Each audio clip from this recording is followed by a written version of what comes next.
はいどうも。隣の人が釣れてると帰りたくなる釣りロマンスっくんです。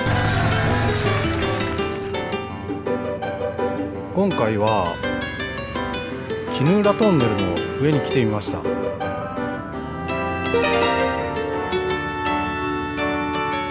こは結構夏にかけてクロダイ狙いの釣り人が多い場所で、このように見えるかな、石畳になっている場所です。トンネルの上なんだよね。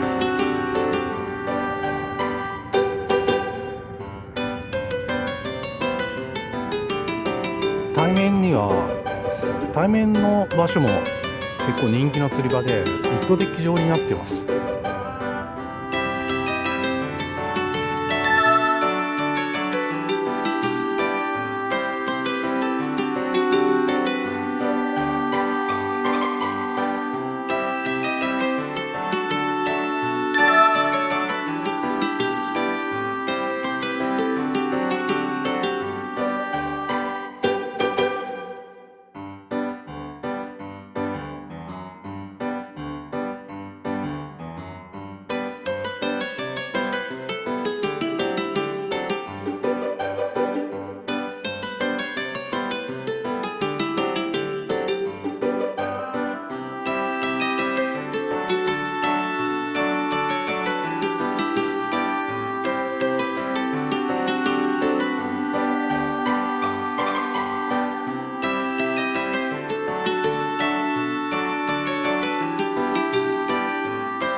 早速いつものこれで水中カメラ映像を見てみたいと思います。